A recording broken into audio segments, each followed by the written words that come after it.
बिस्मिल्लाहिर्रहमानिर्रहीम। अस्सलाम वालेकुम। कैंडल एकेडमी पाकिस्तान में नए लेक्चर के साथ खुशामदीद students. Alternating current and circuits में आज लेक्चर नंबर 23 है और आज के लेक्चर में हम प्रॉब्लम शुरू करने वाले हैं। एक्सरसाइज के प्रॉब्लम टोटल 10 हैं और 10 में से इंशाल्लाह हम 4 आज सॉल्व कर लेंगे। ये सेकेंड ईयर की फिजिक्स है, फेडरल और केपीके का कोर्स हम फॉलो कर रहे हैं। स्टूडेंट स्टेटमेंट्स आपको एनिमेशन के ज़रिए भी सुनाई जाएंगी, डिजिटल कैनवस के ऊपर भी आ रही हैं और डिस्क्रिप्शन में भी मौजूद है। तो स्टेटमेंट के ऊपर ज़्यादा टाइम लगाएं, उसको समझें। तो चलते हैं फर्स्ट प्रॉब्लम की तरफ। Problem number 15.1। The peak voltage of an AC supply is 300 volt. What is the RMS voltage? Problem number 15.1। Peak voltage of an AC supply is 300 volt और what is the RMS voltage, ये हमने find करनी है। RMS voltage peak value given है। बहुत आसान सा question है। जिन बच्चों ने एग्जांपल्स वाले लेक्चर पूरे ले लिए उनके लिए कोई मसला नहीं है, उनके लिए बहुत आसान है। जिन्होंने एग्जांपल्स वाला लेक्चर नहीं सॉल्व किया तो इसको ध्यान से सुनना पड़ेगा। बहुत सिंपल सा डेटा है, डेटा लिख लेते हैं।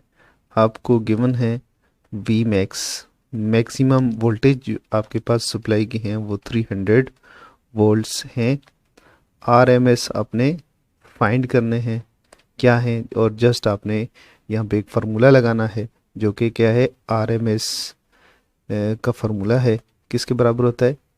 वी मैक्स अगर आपको गिवन हो तो उसको 2 स्क्वायर रूट के ऊपर डिवाइड कर दें तो ये आपके पास आता है वी मैक्स मल्टीप्लाइड बाई 0.707 और इसके अंदर आप वैल्यूज पुट करेंगे। वी मैक्स 300 है, 0.707 इसके साथ मल्टीप्लाई करेंगे तो आपके पास क्या आंसर आएगा? 212 वोल्ट।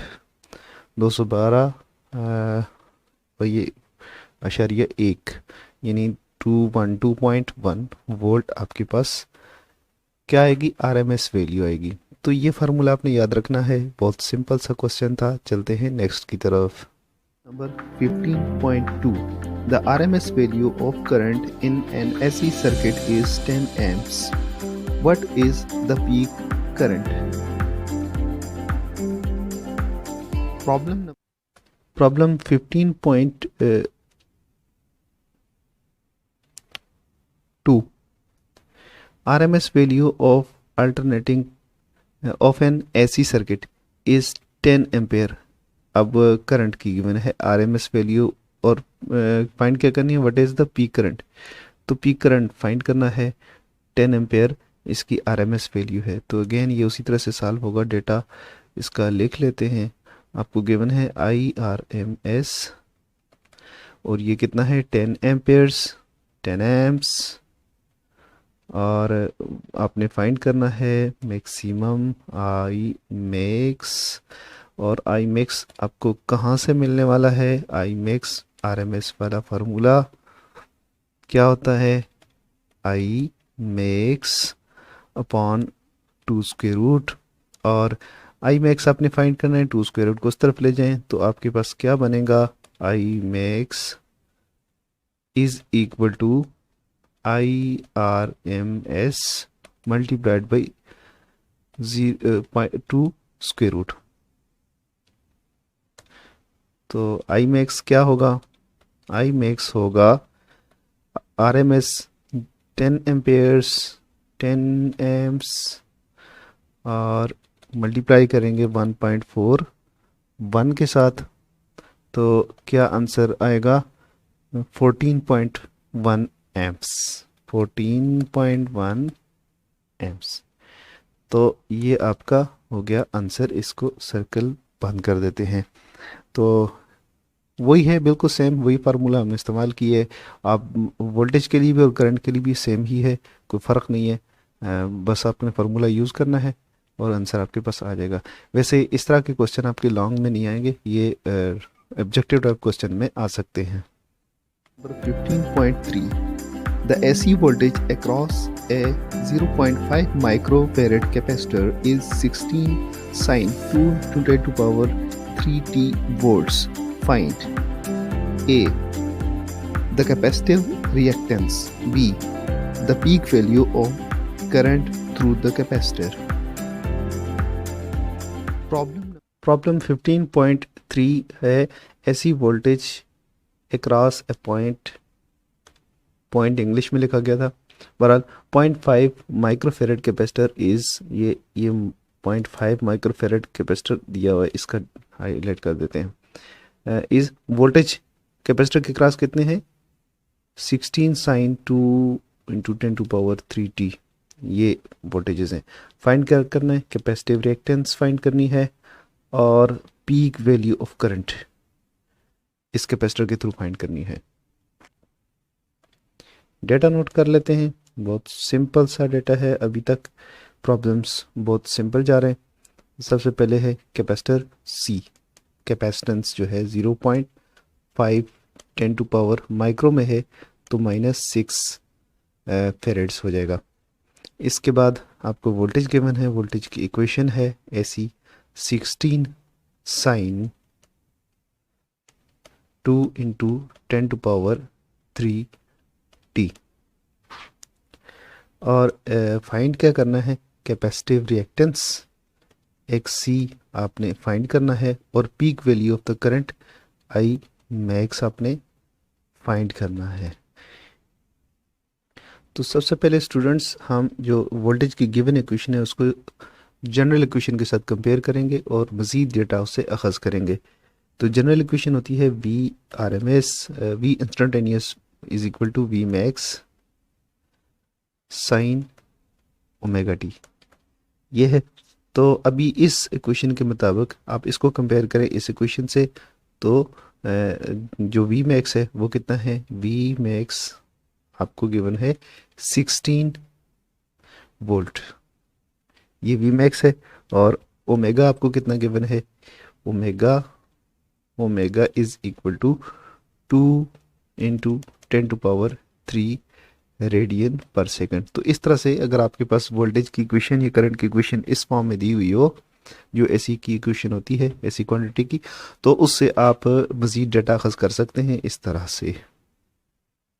कैपेसिटिव रिएक्टेंस हम फाइंड करते हैं। कैपेसिटिव रिएक्टेंस का फार्मूला लिखेंगे 1/2 पाई FC और ओमेगा किसके बराबर होता है, 2 पाई F के बराबर होता है। तो यहाँ पे पुट कर लेते हैं XC इज इक्वल टू 1/ओमेगा C, ठीक है जी।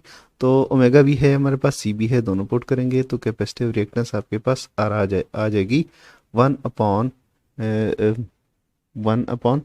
Into 10 to power 3, 2 10 to power 3 omega की वैल्यू है और कैपेसिटेंस आपके पास है 0.5 10 टू पावर -6, ठीक है जी। XC आप सॉल्व करेंगे तो ये 3 इसमें से चले गए तो आपके पास क्या बचेगा, 2 into 0.5 multiplied by 10 to power -3। Oh, ये डिनोमिनेटर में है तो इसके ऊपर ऐसे लगा दें। तो XC इज इक्वल टू 1 इसको लिखते हैं बट 10 की पावर 3 प्लस होकर ऊपर चला जाएगा, नीचे 0.5 यानी ये इसके साथ हाफ हो जाएगा, 2 मल्टीप्लाइड बाई 0.5 1 होता है। तो XC जो आपकी बनती है 1000 ओहम्स है। तो 1000 ओहम्स को हम 1 के ओहम्स भी लिखते हैं। तो कैपेसिटर के थ्रू फ्लो होने वाला करंट हमने फाइंड करना है। मैक्सिमम करंट क्या होगा, I मैक्स क्या होगा, V मैक्स के ऊपर डिवाइड, किस पे डिवाइड करेंगे, XC कैपेसिटिव रिएक्टेंस जो होगी उससे जो करंट फ्लो होगा, ये हमारे पास रेशियो ये वाली आएगी। I max is equal to V max है 16 वोल्ट और 1000 ओहम्स और I मैक्स आपके पास इस तरह से आ जाएगा, ये सीधा ऊपर चले जाएगा तो 16 इंटू 10 टू पावर -3 एम्स और I मैक्स हो जाएगा 16 मिली एम्पेयर्स। तो सर्किट में से कोई बहुत ज़्यादा करंट फ्लो नहीं हो रहा, बहुत कम अमाउंट ऑफ करंट फ्लो हो रही है जो कि है 16 मिली एम्पियर्स। चलते हैं नेक्स्ट क्वेश्चन की तरफ। 13.4 The voltage across a 0.0 microfarad capacitor is 240 sine 1.25 into 10 to power 4t minus 30 degree volts. Write the mathematical expression for the current through it. Problem 15.4 भी बहुत आसान है, सिमिलर ही है तकरीबन। द वोल्टेज अक्रॉस 0.01 माइक्रोफेरेड, ये capacitor given है 0.01 microfarad और इसके अक्रॉस वोल्टेज की इक्वेशन गिवन है जो कि है 240 sine 1.25 10 power 4t minus 30। Data लिख लेते हैं, बहुत आसान है क्वेश्चन। कैपेसिटर दिया हुआ है और उसके क्रॉस वोल्टेज की क्वेश्चन गिवन है, तो हमने करंट की क्वेश्चन लिखनी है, mathematical expression for the current through it. तो डेटा क्या है जी, कैपेसिटेंस हमारे पास है C is equal to 0.01 microfarad जो कि इक्वल होगा 0.01 10 टू पावर माइनस 6 फेरेड्स के। और आपके पास वोल्टेज गिवन है कैपेसिटर के क्रॉस, जो VC वोल्टेजेस होते हैं 240 sine 1.25 into 10 to power 4t minus 30 degree. तो इससे हमने फाइंड क्या करना है, करंट की इक्वेशन, इक्वेशन ऑफ करंट, ये हमने फाइंड करनी है। इक्वेशन ऑफ करंट फाइंड करने से पहले यहाँ पे जो वोल्टेज की इक्वेशन है उससे कुछ डेटा अखज़ कर लेते हैं। जिस तरह हमने पहले बोला था, ये जो पहले शुरू में लिखा हुआ ये हमेशा अगर वोल्टेज की इक्वेशन हो तो ये V मैक्स होगा और करंट की इक्वेशन है तो ये I मैक्स होगा। तो यहाँ पे जो भी कांस्टेंट है उसको हम लिख लेंगे। V मैक्स क्या है हमें पता चल गया, 240 वोल्ट है, V मैक्स 240 वोल्ट। और इसके अलावा जो T के साथ जो लिखा हुआ है यहाँ पे, ये वाला जो पार्ट है ये ओमेगा होता है। Omega is equal to 1.25 10 to power 4।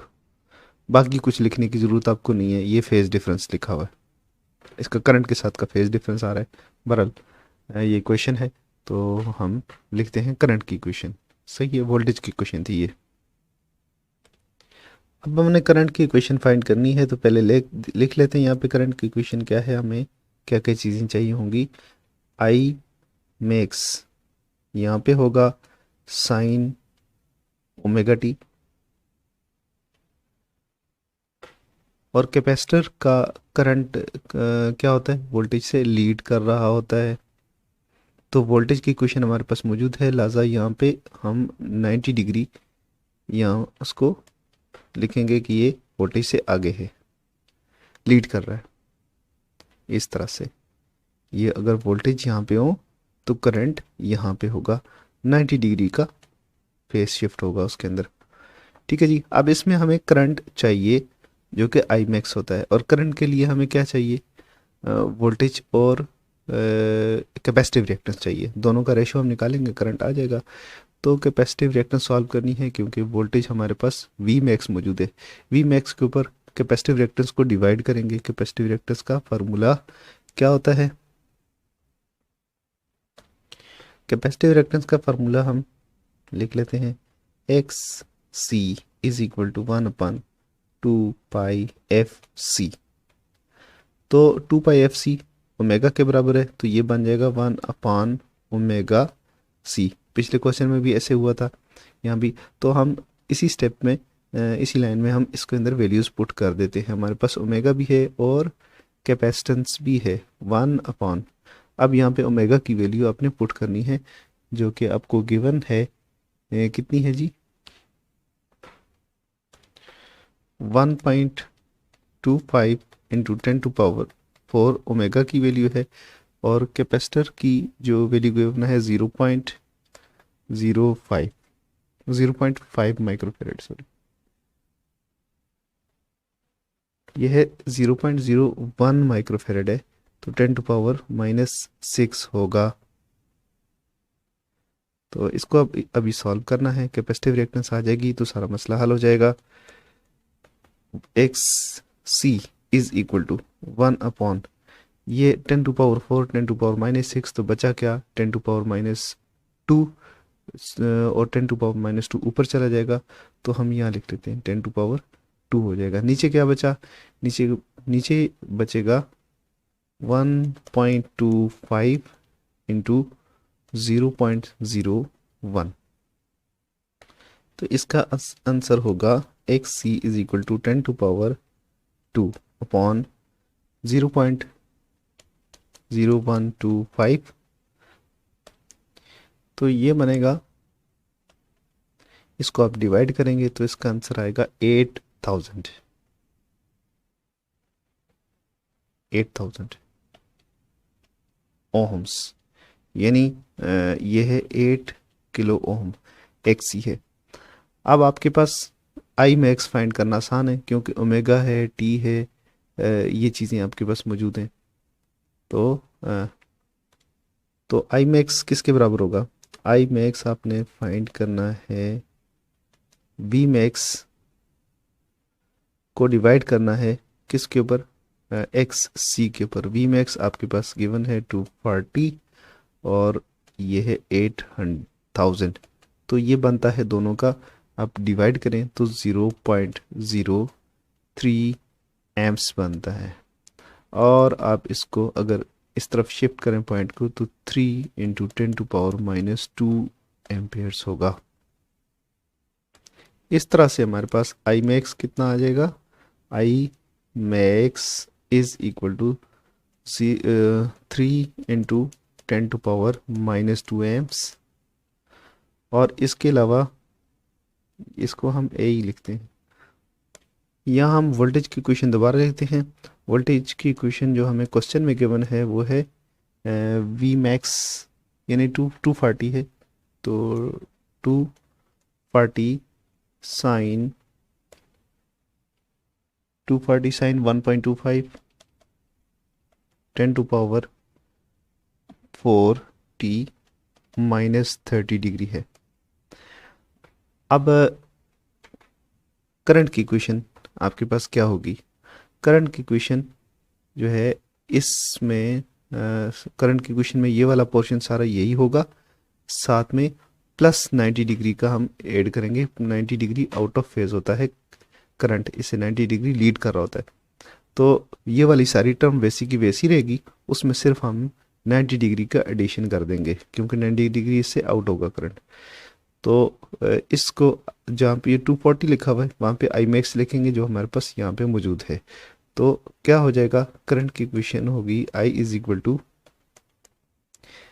I max पहले जनरली लिख देते हैं, sign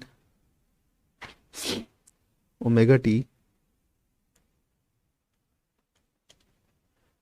sign omega t -30 plus 90, ये हो जाएगा। तो पुट करें वैल्यूज, आई मैक्स आपके पास है 3 into 10 to power -2 sine omega की वैल्यू क्या है 1.25 10 टू पावर 4 और टी भी होगा, और 90 में से 30 चले जाएंगे तो कितने बचेंगे +60 डिग्री। ये इक्वेशन जो है आपकी आ गई है करंट की इक्वेशन। अगर आपको वोल्टेज की इक्वेशन गिवन हो तो करंट की इक्वेशन आप इस तरह से फाइंड कर सकते हैं, लेकिन आपके पास फिर कैपेसिटर की जो कैपेसिटेंस है ये होनी चाहिए। ठीक है जी, अगर आपको इसके क्रॉस वोल्टेज की इक्वेशन का पता है, वोल्टेज की इक्वेशन और कैपेसिटेंस का पता है, तो आप करंट की इक्वेशन आराम से लिख सकते हैं। तो इस तरह हमने 10 में से 4 न्यूमेरिकल सॉल्व कर चुके हैं और 6 बाकी बचते हैं। इन 6 के ऊपर हम 2 वीडियो बनाएंगे ताकि बहुत ज़्यादा टाइम ना बने, शॉर्ट वीडियो बने। लेकिन ये दोनों वीडियोस ये आपसे प्रॉमिस है कि एक ही दिन हम लोड कर देंगे। तो इस तरह से हमारा कल ये चैप्टर ख़त्म हो जाएगा और हम नेक्स्ट चैप्टर की शुरुआत करेंगे। इसके साथ ही हमें इजाज़त दीजिए, अपना बहुत बहुत ख्याल रखिएगा और हमारे नन्हे मुन्ने से छोटे से चैनल का भी अल्लाह हाफिज़।